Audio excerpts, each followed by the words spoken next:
Hello everyone, today is 13th of May, now it's 20 to 11 in the morning Moscow time. I'm Levan Gudadze and this is my first update for the day, in which I will share all the main news that are making headlines in Russian media outlets and Russian language pages on different internet platforms. And there are quite a few very significant developments and news that I like to share with you for this moment. And I will start with the main topic for a day, which is that President of Russian Federation, Vladimir Putin, has proposed that Sergei Shoigu be replaced as a Russian defense minister by acting first deputy prime minister Andrei Belousov, the Federation Council said on Sunday. So this person, Andrei Belousov, most likely will be next Russian defense ministry, because I have no doubts that Russian MPs, Russian senators will approve his candidacy. So this is a big change, of course. I was expecting some reshuffle in the cabinet of ministers, and it did take place. Mishustin also promoted several new figures into the post of ministers, but well, this is biggest change. This is biggest change, that Shoigu will be replaced by Andrei Belousov, who is a economical expert, by the way, and also has experience in work with the military-industrial complex. And his main task will be basically management of the huge funds that are allocated for obvious reasons for Russian Defense Ministry, and also implementation of the new technologies, fast track basically of introductions of new technologies, new weapon systems to the armed forces. So this is a big change, of course. Shoigu has been appointed as a secretary of the Russian Security Council. So Shoigu stays in a team of Putin, but he will no longer be defense minister, although, I mean, secretary of the Security Council also is a high-ranking position, undoubtedly. So this is a big change. This is a big change, of course. This is TASS News Agency's report that Shoigu was appointed as a secretary of the Security Council, and well, Kremlin reacted, by the way. Kremlin reacted on this development. And the press secretary of the Russian president, Dmitry Peskov, commented, and I translated his commentary, that well, currently the winner on the battlefield is the one that is open to innovations, said the presidential press secretary Dmitry Peskov, commenting on Vladimir Putin's choice of a former first deputy chairman of the government, Andrei Belousov, for the post of defense minister. And RBK news agency's correspondent reports. Peskov recalled that recently the budget of the security bloc, which is of course security services, Ministry of Internal Affairs, Defense Ministry, and so on. So, well, Peskov recalled that recently the budget of the security bloc has increased from 3 to 6.7% of the GDP.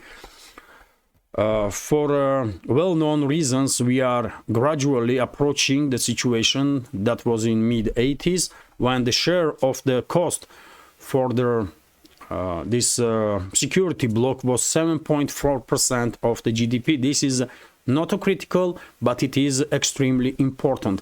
It is very important to integrate the economy of the security bloc into the country's economy, said the press secretary of the head of the state. So basically, with this decision by Russian president, he is setting several tasks, as far as I understand, for Belousov. One is to introduce new technologies, innovations to the Ministry of Defense, to the armed forces, and well, development of and implementation of and introduction of these new weapon systems probably will be fast-tracked. That's one direction. Second is increase ineffectiveness of the spendings of the defense ministry, because of course defense, due to obvious reasons, defense ministry purchasing quite significant volumes of the weapons and the weapon systems, munition, to be produced by military industrial complex. And also, by the way, also it is important, and it was highlighted by press spokesman of the Russian president, that Russian economy will adjust to the situation, so that it will stay on a tracks of the it will not become fully oriented on military industrial complex, because as Peskov said, it is important. It is very important to integrate the economy so much that security block funding and the production for the security block will not damage civilian production in the country. So military industrial complex have to be part of a bigger economy. Understandable approach, understandable and right approach, of course, because today or tomorrow or in a year's time, this conflict will end, of course, and companies that are now fully concentrated on the production of the weapons and munition will, of course, have to be ready to shift their attention on the production of the civilian production, and to make sure that those companies will be able to do so. Attention have to be paid to this topic right now. So yes, defense ministry will have a new manager, and by the way, Gerasimov will remain head of general staff. Shoigu will be replaced by Belosov, and Gerasimov will remain as a head of general staff. Significant changes, of course. TASS news agency is reporting that, well, according to Russian Defense Ministry, during the nighttime, Russian air defense systems shut down 31 Ukrainian drones, also 4 Storm Shadow missiles and 12 rockets from Olkha MLRS over the Belgorod, Kursk, Lipetsk regions, and also over the Crimea. Well, we can see in the report of Defense Ministry that Storm Shadows were used. 4 of them were intercepted. And, well, as we all remember, just a week ago, Moscow issued a strong warning to London that if British weapon systems will be used by Kyiv regime to conduct terrorist attacks on Russian soil, to strike deep inside Russian territory, Moscow will retaliate. And, well, we all know that Storm Shadow cruise missiles have been delivered to Kyiv regime by United Kingdom. Those weapon systems are operated basically by and maintained by British military personnel. Targets are also identified by British military intelligence or British intelligence. So London is always involved whenever these Storm Shadows are used by Kyiv regime, formerly Kyiv regime. Same goes for Scalp EG missiles that France has provided to Kyiv regime, and because there was a strong warning from Moscow that if British weapon systems will be used to strike deep inside Russian territory, there will be retaliations, not just in Ukraine, but elsewhere also. Well, one should expect now Russian retaliation. One should expect Russian retaliation on the British assets, and well, we had information, by the way. We had information that Russian armed forces conducted this is the information, by the way, that Russian armed forces conducted strikes on a Ukrainian airfield in Mirgorod, and this airfield was used by Kyiv regime to launch missiles towards Russia. This airfield was used by whatever is left from Ukrainians' air force to conduct those strikes, and but who knows, maybe some British assets were neutralized on this airfield during this strike. According to RIA Novosti, there was two massive explosions. First explosion occurred, first Russian strike occurred about 22:09 yesterday evening, and it was a huge explosion. And the second strike happened on 20:09 yesterday evening, and the second explosion was even bigger, and there was detonations, secondary detonations in vicinity of the airfield. So maybe today we will learn that not just Kyiv regime lost significant number of military personnel and military equipment, but possibly United Kingdom also lost its assets. Although, by the way, London should be ready, because they did not listen to Russian warnings. London should be ready that Russia will retaliate, not just in Ukraine but outside of Ukraine also. And there is quite a number of places when Russia can retaliate. It's Syria, it's Middle East in general. It's Cyprus, by the way, where UK has a huge military base. And there are many other places where UK's assets may and will be seen by Russia from now on as legit targets and can be neutralized. So if any questions, those questions should be asked. If any questions about why, then those questions should be asked to British government, because seems like they are unable to learn, they are unable to listen, and there will be consequences for that. Anyways, let's continue. RT is reporting that Russia takes more settlements in the Kharkov region, according to Russian Defense Ministry. So Moscow's forces have moved deeper across the Ukrainian defense lines in the Kharkov region and have made new territorial gains in the area.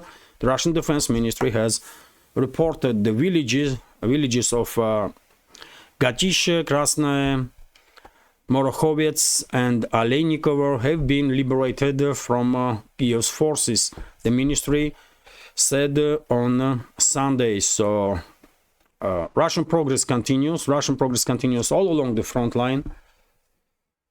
Although, of course, main attention is now on the Kharkov region, on the northern areas of the Kharkov region. And according to Russian Defense Ministry, Russian forces liberated another 4 settlements. Gatish, this is the area, by the way, that Defense Ministry is reporting, basically. And according to latest reports that I see on the Telegram channels, Russian forces continue their advances towards Volchansk, main town in this direction. And what is known for now is that Russian forces establish their foothold in Volchansk itself and establish control over this farm area.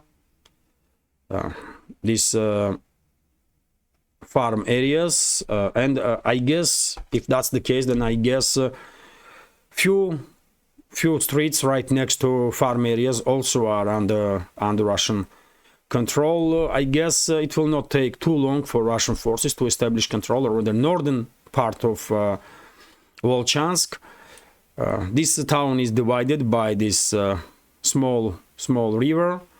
And probably before end of this week, this northern part will be under Russian control, and maybe even southern part, because there was already reports that Russian forces established control over the Zibina, Pokalyano, and Volchansky Khutara, this settlement here. And if that's the case, then Russian forces probably will conduct offensive operations in direction of Volchansk, not just from the north, but also from the east. So, well, Russian advances continues in this direction. And when it comes to general situation on the line of contact, Russian forces further improved their position in Chisovyar direction, and there was reports about activization of Russian ground operations in this area. All the main accent of Russian forces still are on encirclement of the Canal district, and therefore mainly Russian forces are conducting operations on the flanks of Canal district. And I was predicting that, so no surprises, even though several sources are reporting that ground operations are taking place in Dachi area on the northern side of the Canal district. But main attention, as far as I understand, of the Russian forces is to reach Canal from the northern side also, as Russian forces did on the southern side, and then probably we will see major offensive on this Canal district. Right now, Russian long-range artillery, Russian air force, and missile forces are basically neutralizing on daily basis concentrations of Kiev regime forces in Chisovyar and their military vehicles, military equipment.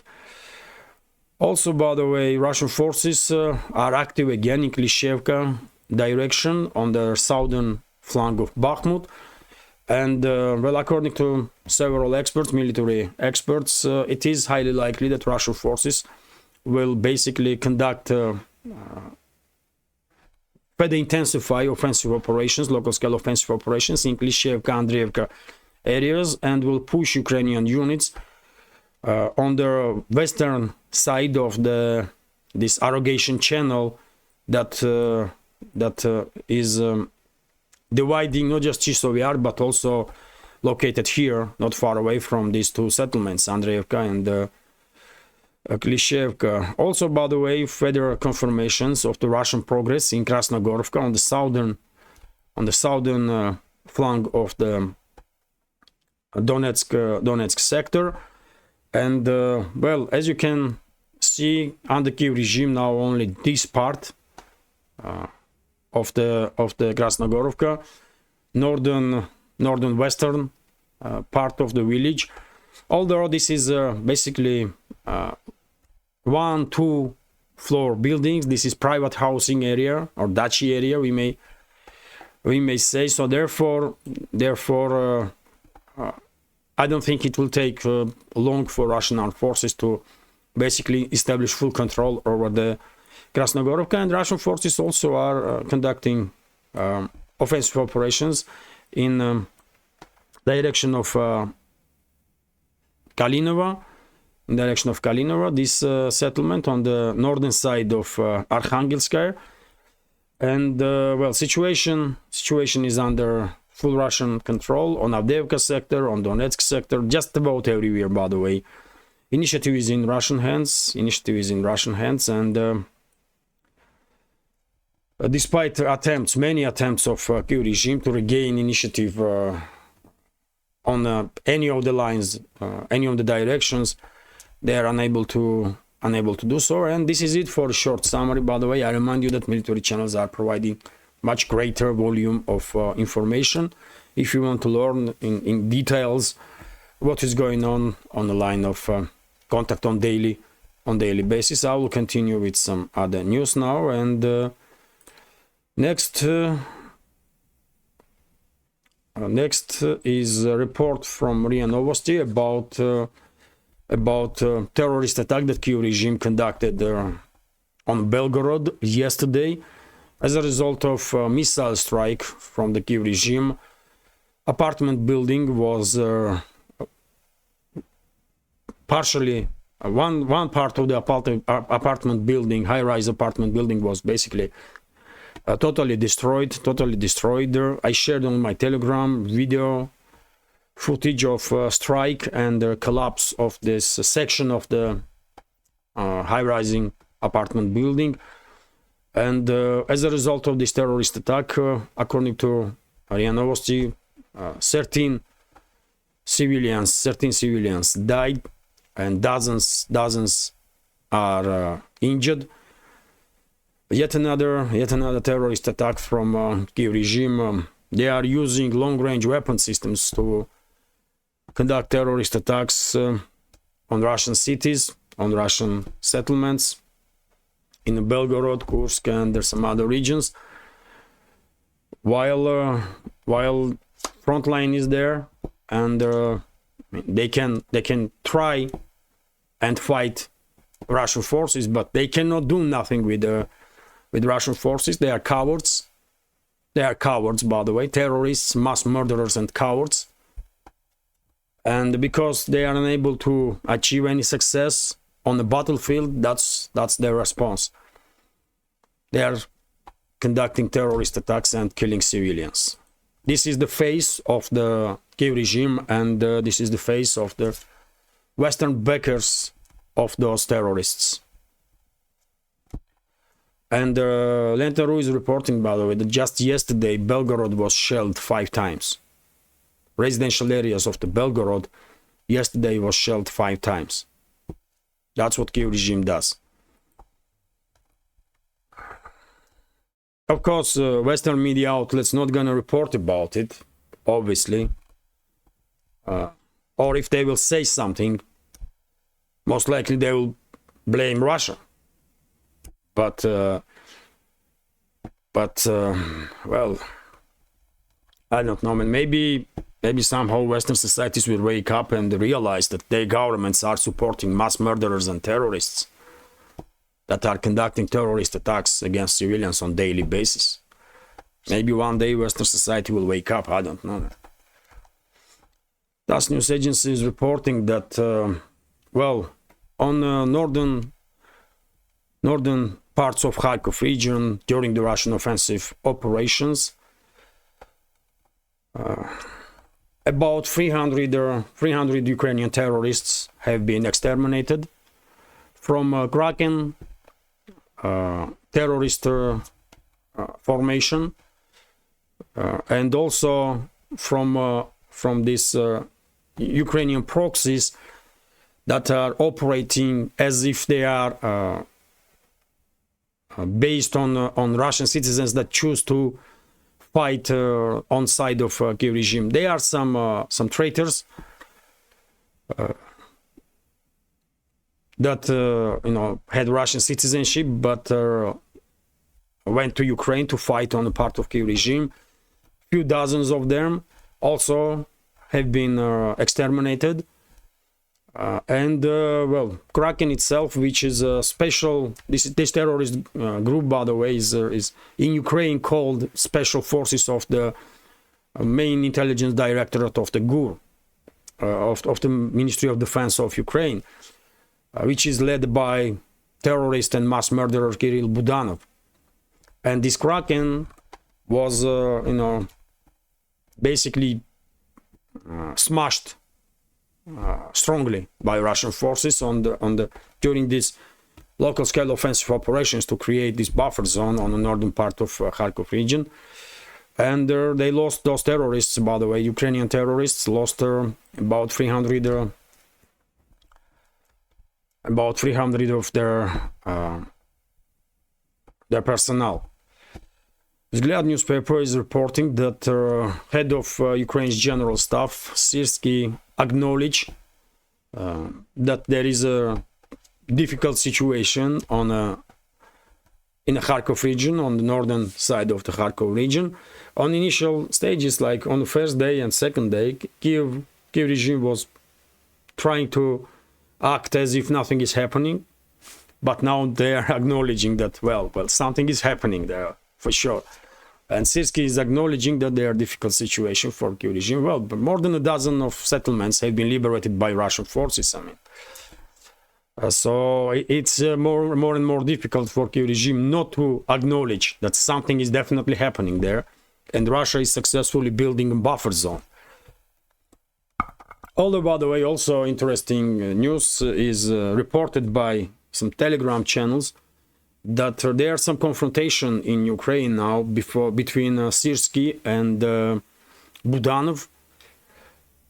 Those terrorists and mass murderers have some issues with each other, and Budanov was, according to some reports, in the Kharkov region to somehow calm down his terrorists from Kraken and other terrorist groups that are operating under direct control, direct orders from Budanov and the so-called main intelligence directorate of the Defense Ministry of Ukraine. And according to some rumors, Budanov is blaming Syrskyi for failures of the Kyiv regime in the Kharkov region, and Syrskyi blames Budanov that it's Budanov's fault and military in this main intelligence directorate's fault that their units run away from the border. So, I mean, clearly some new confrontation, new major confrontation is starting in Ukraine inside the Kyiv regime, and well, who knows how this will will continue. Syrskyi is handpicked by Zelensky, and therefore probably as long as Zelensky remains in office, Syrskyi probably will be untouchable. And if this conflict continues between him and Budanov, then probably Budanov will lose his position. But let's see. I mean, Budanov is the asset of Western secret services, so he also has some backing. Anyways, let's continue. RT is reporting that French Senate leader stated that Macron is denying reality. So that's interesting. Yet another conflict, although this time not between militaries, but between leadership of the France. The leader of the French Senate has openly criticized Emmanuel Macron's leadership, claiming that the president is out of touch with reality and the daily concerns of the population. In an interview with the La Tribune newspaper on Sunday, Gerard Lassière, I guess that's his surname, was asked to assess Macron's track record almost 7 years into his presidency. It's disappointing. I have the impression, this is quote by the way from this statement of this head of Senate. So it's disappointing. I have the impression that we don't perceive the same country, that we don't feel same France. The politician responded listing several issues to illustrate Emmanuel Macron's denial of reality. He noted a significant decline in school teaching quality, citing the latest PISA program for international student assessment study, which ranked French teenagers 26th in science and mathematics and 29th in reading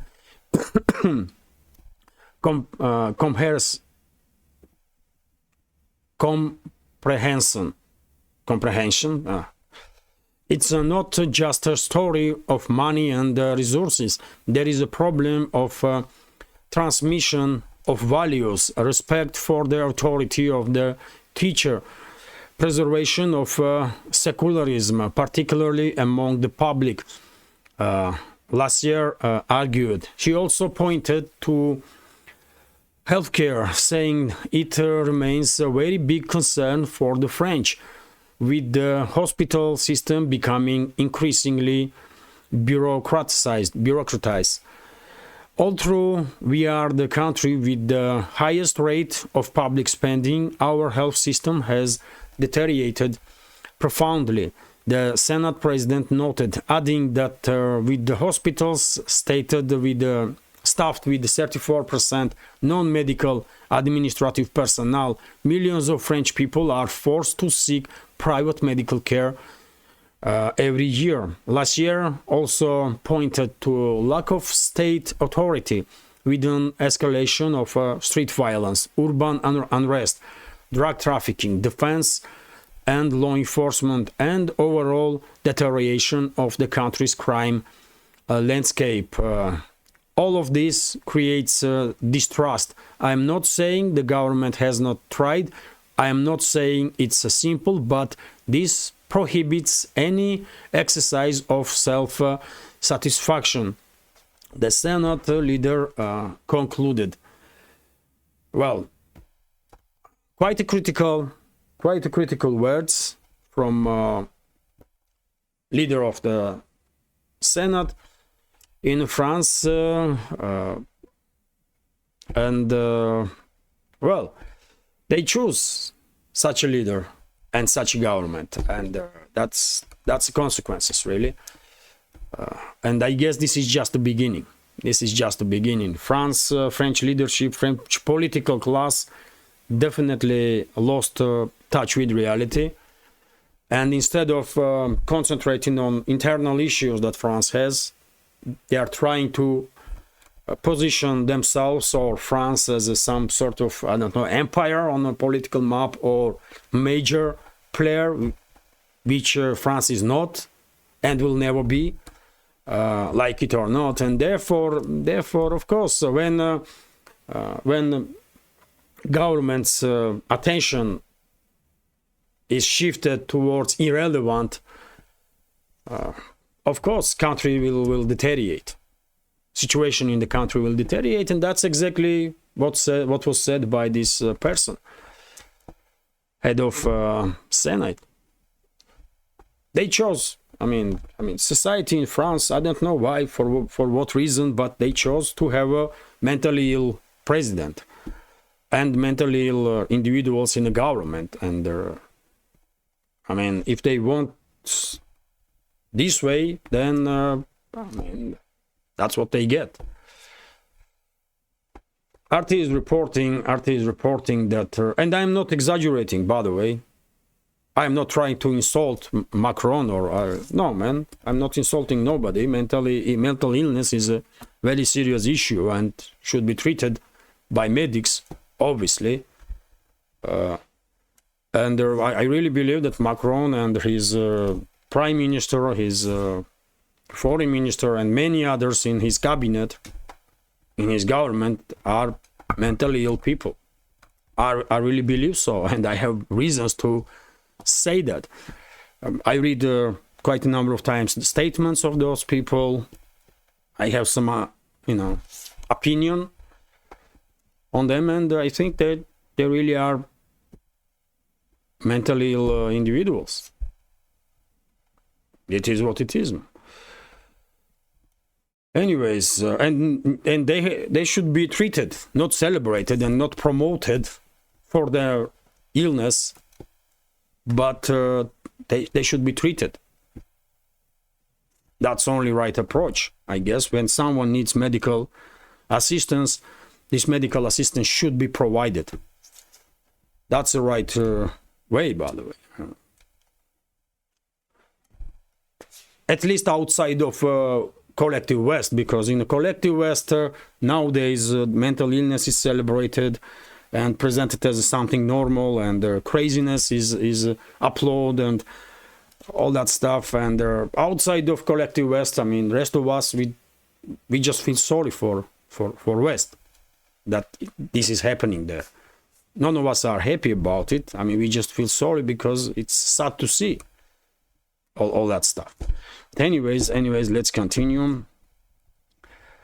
RT is reporting that Germany's conscription plans revealed, according to media. So German Defense Ministry has prepared several conscription reforms proposals to take a chronic personal shortage in an armed forces. The Welt newspaper reported this week Minister Boris Pistorius, Defense Minister of Germany, Boris Pistorius, is expected to choose one of these proposals and officially present it in early June. The paper says these proposals are, by the way, they are, I mean, I would not go through entire news, but main point in this news, as I understand, is that, well, conscription is will be back in Germany one way or another. And, well, what can I say? I predicted this. I said several months ago, at least, that most likely analyzing statements that we see in the West, and the direction of the propaganda of the Western ruling elites, Western ruling class, and their propaganda outlets, it was clear that at some point, topic of conscription will be activated in many European countries, NATO member states, and that's exactly what is happening. And Germany is not alone. In many other countries, topic of conscription is also have been discussed, including in United Kingdom, and most likely in if not in 2024 or possibly in this year also, but in 2025, 2026, step by step. But many NATO member states will reintroduce conscription. It seems inevitable. Vzglyad newspaper is reporting that all the question is who they gonna conscript. This I mean, I don't think gender neutral, fluid, some LGBTQ blah blah blah army gonna be capable of much on the battlefield. I mean, let's be honest here. Those people need some medical treatment. They don't need weapons in their hands. I mean, that's the only people they will be able to conscript, I guess, because real men and women, as far as I understand, want to stay far away from this type of armies with this gender fluid bullshit, man, and that kind of stuff. So who they gonna conscript, man? And I don't think come on, man, if I continue this video gonna get blocked. It's because we know in the West, by the way, you cannot say nothing about those mentally ill individuals that need medical treatment, isn't it? I can say it here in Russia because this is true, and we can say true. But in the West, people are no longer able to say true without consequences, without being cancelled, sacked from the job, or without business have been ruined, or that kind of stuff. It is what it is. Anyways, Vzglyad newspaper is reporting that President of Turkey, and probably many people in the West, many spouses at least in the West, probably understand that rest of the world sees collective West as Sodom and Gomorrah. I guess you all understand what I mean, isn't it? Because I mean,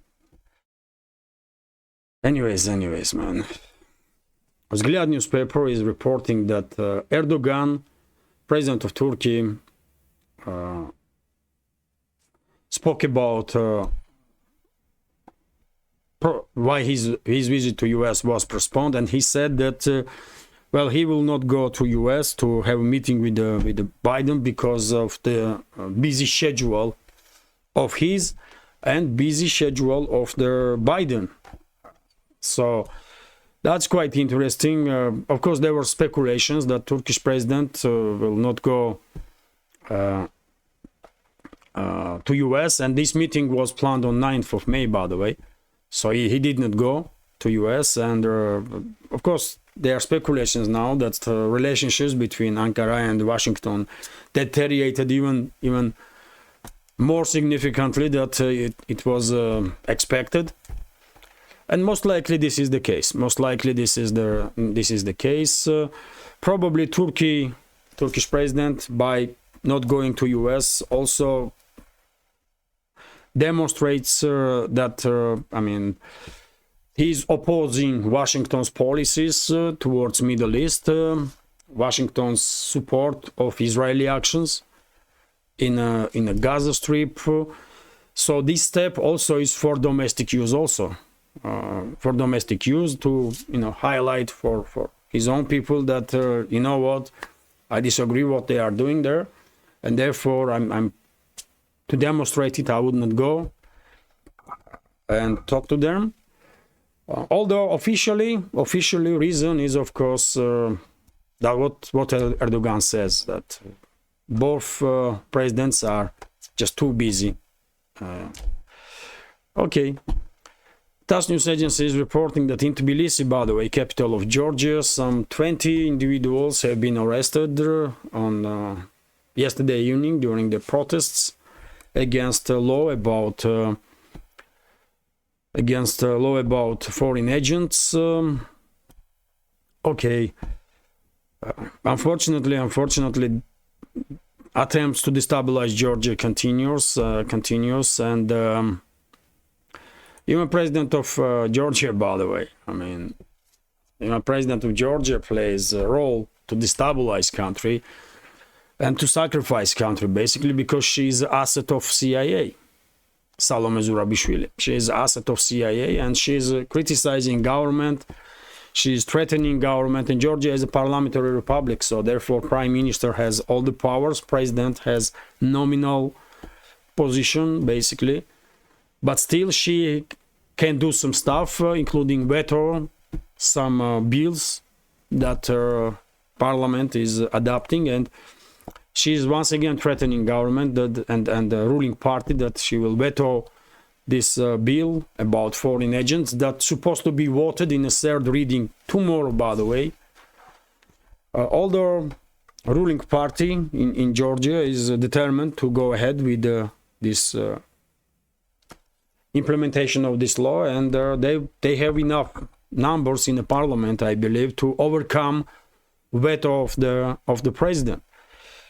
Although, by the way, as I said many times before, U.S. has a huge grab on Georgia, not just and U.S. has its assets not just as a president of Georgia, like Salome Zurabishvili, or not just in this among opposition, so-called opposition leaders or NGOs or media, but Washington has its assets. I'm quite sure about it in ruling party in Georgia and in Georgia's armed forces and security forces, and therefore if Washington wants to conduct regime change, if Washington is determined to conduct regime change now, this spring, summer season, I'm afraid they will do it.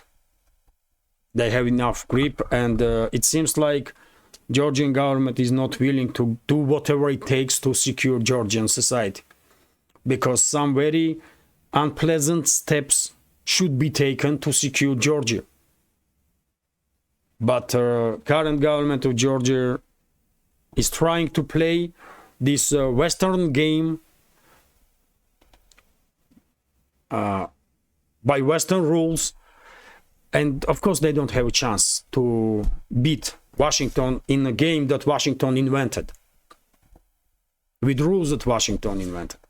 Of course, Georgian government has no chance to achieve success in this regards, and if U.S. leadership is has made the final decision to conduct regime change in Georgia and then sacrifice Georgia as a second front against Russia, then I'm afraid that's what will happen, and eventually this so-called opposition in Georgia, NGOs and so-called media, they will overthrow current government. Only question is, in my mind, did Washington approve regime change for now, or Washington plans regime change in autumn when parliamentary elections will take place? That's the only question.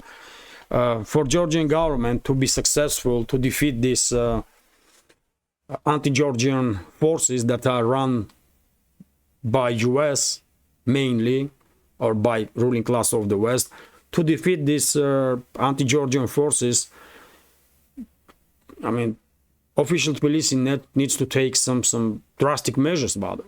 These so-called politicians, opposition politicians, they have to be arrested. Those leaders of those so-called NGOs have to be arrested. And those so-called media representatives that are controlled by Washington, by the way, and the West, have to be arrested. And I'm quite sure Georgia's secret services have enough factual evidences to prove that all those people are receiving orders from outside of Georgia and receiving orders and receiving fundings from outside of Georgia, and that is treason. So all of them can be trialed for treason. But it takes nerves, by the way, and I mean, you have to risk everything if you will do that to Western assets. And I don't see readiness among Georgian leadership now. I don't see readiness on their part to risk it all. I just don't see it. Therefore, most likely, U.S. assets in Georgia will prevail and they will end up in power, one way or another. But that's what's gonna happen. And Georgia, unfortunately, most likely will cease to exist on the political map after that. Shortly after, these pro-Western or Western-controlled forces will gain power in Georgia. That former Soviet Republic will most likely, as a state, cease to exist on the political map, or will lose huge number of lives and territories. That's how dangerous this situation is for Georgia. But as I said, I don't see among leadership of Georgia this readiness to risk it all to safe and secure society of Georgia and statehood of Georgia. And by half measures, by playing these games with the assets of the West, with these criminals basically, I don't think Georgian government will achieve much. I really don't. But anyways, I will end this update now, by the way. Let's hope I'm wrong and nothing dangerous is ahead of Georgia in near future. Let's hope so, but you know, time will tell. This is it for now. Hopefully you will find this update interesting update, and also my commentary somewhat interesting, informative, useful maybe. And if so, please click that like button and leave some commentary. As I'm always saying, more likes and comments. I mean, likes and comments are only way we can somehow influence algorithm to be recommended by algorithm. My videos to be recommended by algorithm to people that may have interest in news and politics, including from Russia. And for very same reason, if you can, please share links to my videos and my channels with your friends on any of the platforms that you're active on, or you know, just share the word. That's how you say it.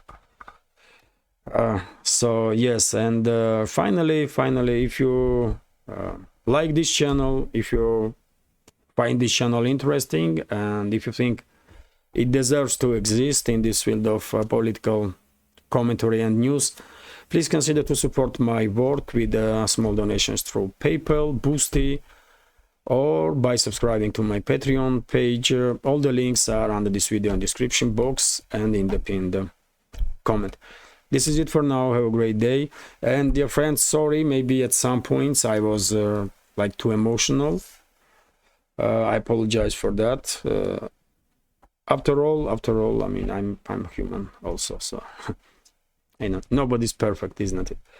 So yes, this is it for now. Thank you very much for your attention. Have a great day and take care.